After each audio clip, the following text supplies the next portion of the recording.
Hi, I'm Jock. Hey, I'm Ray.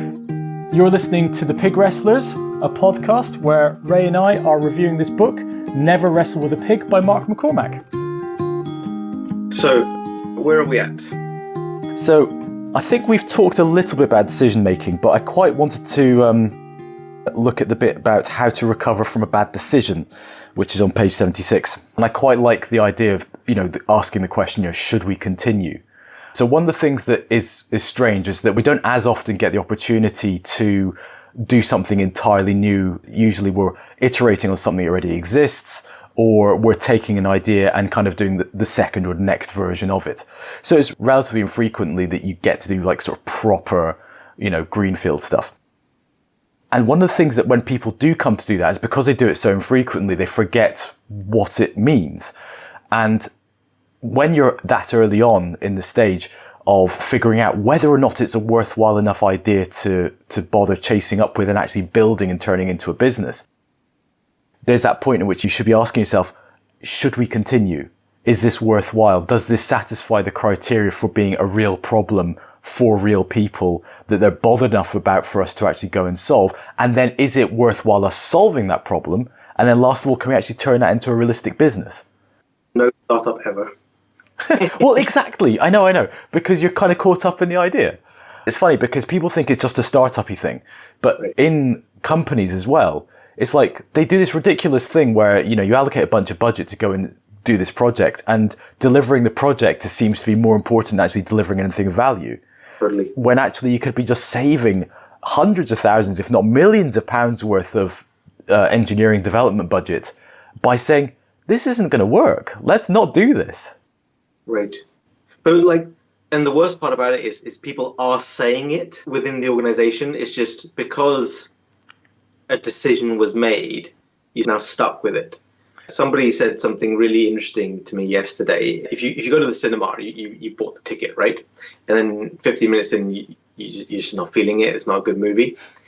Most people will go, well, I've spent the money, I'm going to stay.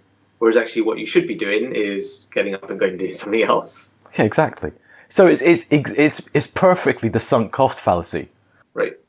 And that's how we all pretty much bias our decision, right? I'm going to stick to it. It's like we've come so far, we've put so much into this. Let's just put a bit more in, and it's just not the right idea. If it's not right to continue, step back from it and stop. Yeah, I mean, obviously, some stuff comes to mind. But I won't mention it here. So that kind of idea of stepping back gracefully, I think, is something that none of us do enough of. He actually gives us an example of like a project which is pretty much doomed to be failing. And when they actually get around and talk about it, they come to the conclusion, you know what? The original basis on which we made the decision to start this project up isn't actually the case. We've actually found out our assumptions were wrong. The basis for it was incorrect. So this bit is really interesting. He says, the biggest hurdle is the false assumption that you need a lot of good reasons to kill a bad decision. I'm not sure why people believe this. Perhaps it's because a lot of thinking went into making the decision and they feel they need an equivalent amount of thinking to undo it, which isn't true. There's no law that says you need to counter every argument for a decision with an equally persuasive argument against it. Yeah, just be decisive. Kill it. Kill it with fire. You don't need 10 reasons to change your mind. You just need one. Exactly. Which goes to the whole Reid Hoffman thing of like, if you're making a decision, don't have multiple reasons. Have one reason that you've got conviction around. So he goes into then a 4-part sort of process of how to recover from a bad decision. Yeah. Step back situation. Step 1, is there more than one obstacle? Step 2, who started all this? Step 3, how much time has gone by? Step 4. I like the last one. There's no better indicator of the health of a project than steady activity. On the other hand, if weeks or months go by and nothing positive has happened to keep the decision moving forward, then people begin to question the wisdom of the decision itself. Yeah. So for me, showing what you've done, showing what you've delivered is the only true marker of progress. Or showing what you've learned. If activity is a sign of a sound decision, then inactivity is the clearest signal that a decision is in trouble. Yeah, that and 400 meetings that go nowhere. Yeah, well, this is it. People conflate activity with progress. Well, yeah, busy work, endless meetings that are there in a diary but for no real reason. Or still producing presentations and spreadsheets and lists. But what's the customer outcome? Yeah. What's actually changed? What's moved? What needles have you moved? What have you learned? Have you progressed things? Have you evolved your thinking? What do you have to show for yourself other than a bunch of updated spreadsheets? It's fairly straightforward in that, just don't stick with bad decisions because you don't feel you can undo them. You can always turn around and say, no, I think that's a bad idea. Let's change our mind. But sometimes it's hard to speak up, right? You don't want to be the person that's sort of the bearer of negativity or bad news and say, actually, what's the reason we're doing this? There's always somebody in the room going, this is a rubbish idea. From the outset, this is a rubbish idea. It's never going to work. We're never going to do it. Why are we even bothering with this? The people who kind of were just pretty down on the idea before you even started. So not being that person, sure. Being the person who says, look, all of the things we said were going to change are not changing. All of the things we thought were the case are in fact the opposite. This is evidence that we should not be continuing any further with this. Being that person's okay, but it does mean you have to turn up with the evidence. You have to prove the point. But it also means conversely that when you go into doing something, you have to know why you're doing it and what you expect to happen. If you have no clear expectations of the change that's going to happen as a result of doing the stuff you're doing, then you've got absolutely no idea of knowing whether you're moving in the right direction or not. You're just doing stuff for the sake of it. Yeah, I guess that's the thing, right? You point to the activity of that project. Yeah, I mean, you can waste a lot of time doing nothing. You can waste a lot of time chasing vanity metrics that you have no control over. Right. And that's the thing, which is, unless you've got a clear idea of what precisely you're trying to change and what that change will look like in the real world, you can't tell whether the things you are doing have any effect on it. It'd be like, any scientist is going, I'm just going to pick some random chemicals today and mix them together. Why? Oh, just because I want to mix some chemicals together. And it's like, okay, that's great, but it's achieving nothing. It's just literally activity for its own sake. Have you read the article about the invention of Post-it notes? Oh, 3M getting the wrong glue stickiness or something like that and ending up with something with just sticky enough for Post-it notes but useless for what they wanted, which was a super, super strong industrial glue. So the guy who invented the glue passed away recently. And so as part of his obituary, his sort of co-inventor told the story. And what you just recounted is what I've always heard. What this guy recounts has got no bearing on that. This guy that passed away had this glue, this thing that he'd invented, and within 3M you could hold talks and seminars to let other people within the organization know what you'd invented, and see if you could smash things together. And so he'd be doing this for like 3 years. This other guy had an idea, and so he got that glue and he put it on a square of paper and wrote on it, and so he sent it to somebody and goes, you should take a look at this, and that's sort of the invention of the Post-it note. It took incredible effort to get there.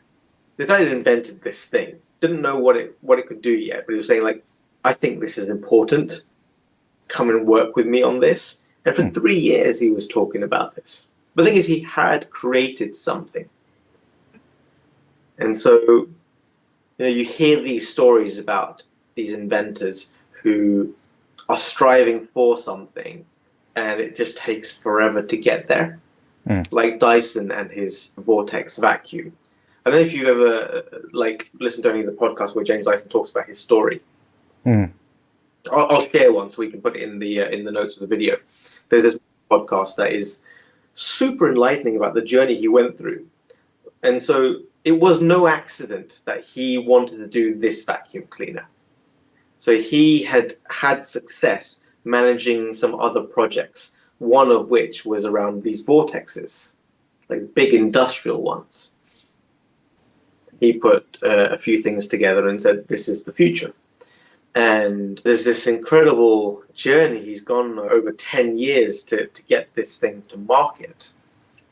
And every iteration, he learned something. And it wasn't that he was just like fooling around and suddenly magic happened.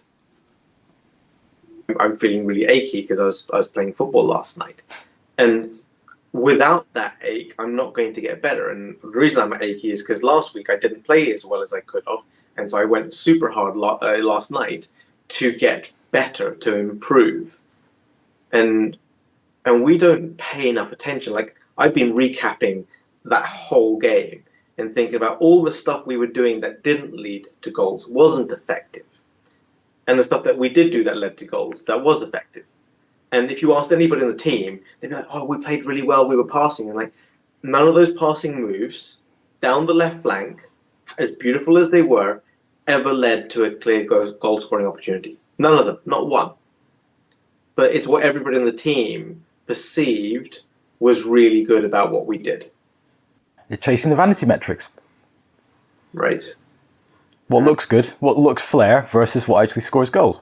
And you know, you think about the number of scenarios in our life where we don't receive coaching to understand what was the truth of that situation, what was the truth of that learning. What did we learn from that customer interview? Oh, they said this. Actually, did you see what they didn't say? Did you see how many times they repeated this one sentiment about how they felt? Mm-hmm. No, it's not important. Well, why isn't it important? They've just said it like 4 or 5 times. Maybe that might lead to how they actually feel about something. Yeah. I was coaching someone and essentially they were questioning why the results of a particular attempt to re-engineer a service just resulted in minor incremental improvements. And I was saying, analysing to the nth degree what happened only tells you so much.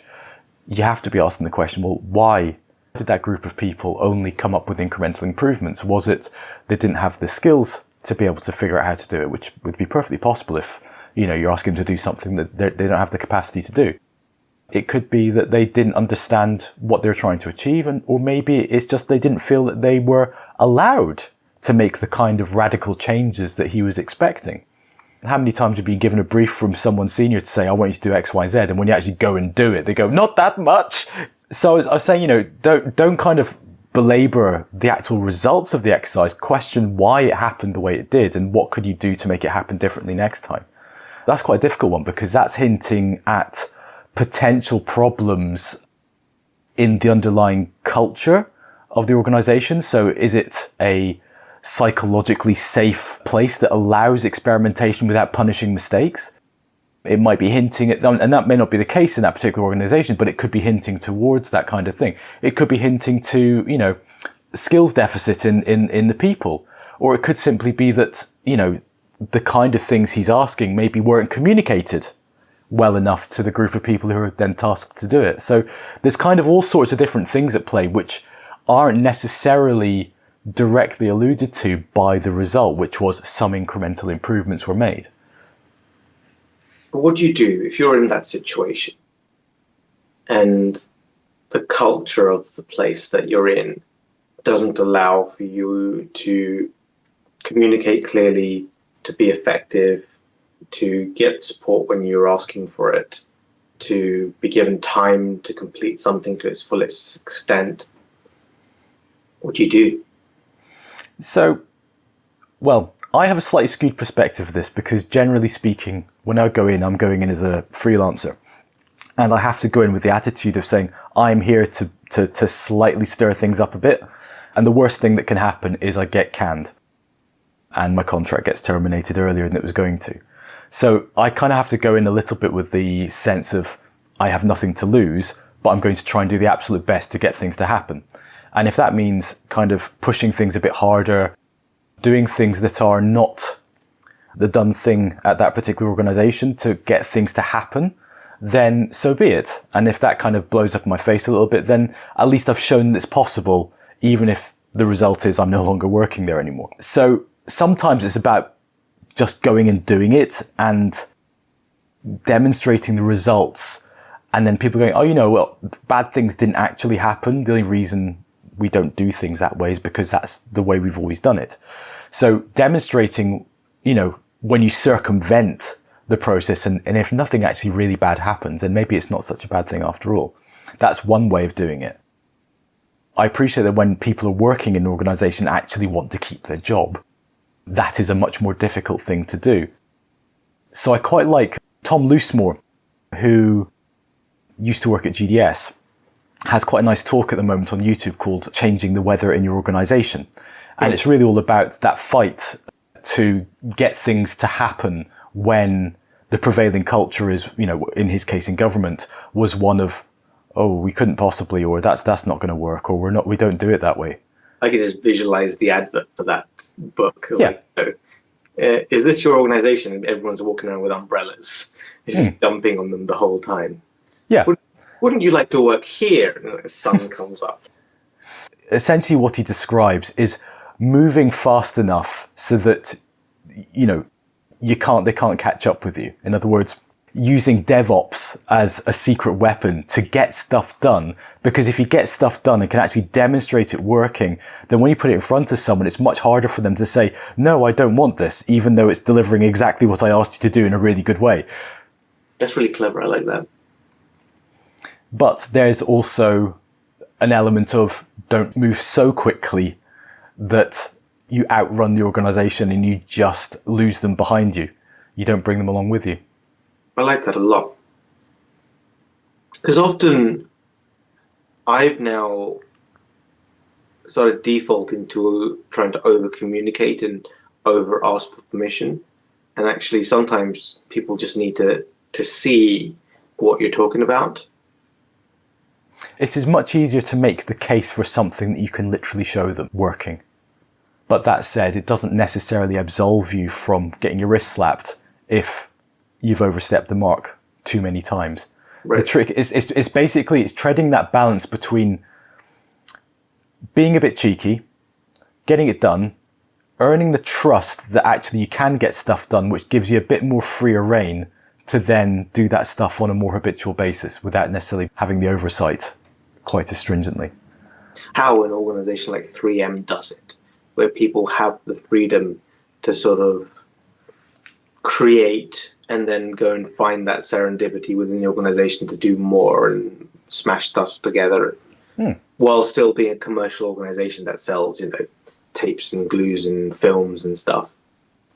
Well, if companies like 3M don't have an experimental arm, then how on earth are they ever going to come up with new stuff? Well, this is it, though. Is it an experimental arm, or is it a company, right? Is it inventive through its core, or is the invention happening sort of over there? So it's difficult to say. I mean, I don't know. If invention is at their core and everything they're looking to exploit and turn into kind of business propositions comes from that core of invention or that desire to invent new things, then yeah, I guess so.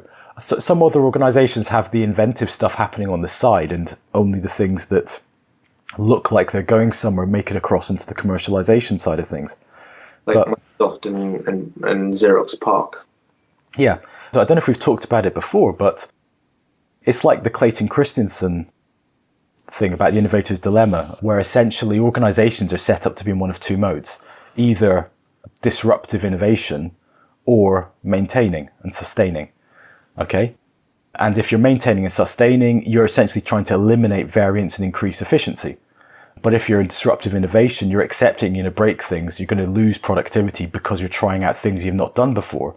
But it gives you the opportunity to do things differently. The problem that many organizations have is that when you have the clash of those two modes of operation, people don't realize that everything you've done in your organization has been to remove the possibility of change, of variance, and you're optimized for efficiency. So suddenly saying, yeah, we're going to do things differently, we're going to sort of become like a startup, just like blows everyone's minds and kills all your processes because no one knows how to work in that way. No, they don't.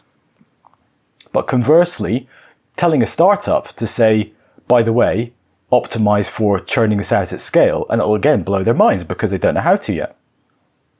It's something they have to learn. Changing the culture of an organization is so tricky and it takes so long. This book, Never Wrestle with a Pig, kind of comes from how difficult it is to argue with someone who's just being difficult.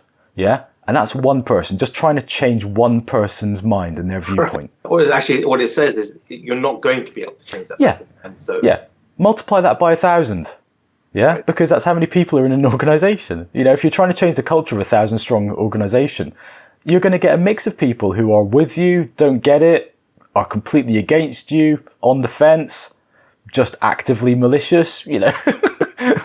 It's a tricky one. So, you know, if the amount of effort you put to change one person's mind is something you've almost got to do 1,000-fold to get the organizational culture to it. And you can't do that one person at a time. You've got to show them something that they aspire to copying for themselves. So you're no longer convincing them, they're convincing themselves. They're seeing something they want and they want to do it. Well, that's the only way it works, really. You're sort of asking questions and letting people figure it out for themselves with a little bit of gentle nudging in the right direction. Yeah. But you know, to that point about Tom Loosemore and kind of sometimes you just got to show them a different way of doing it. Right. And it might blow their minds, but alternatively they might go, oh, actually that is a good way of doing it. Yeah. Cool. Good point to end.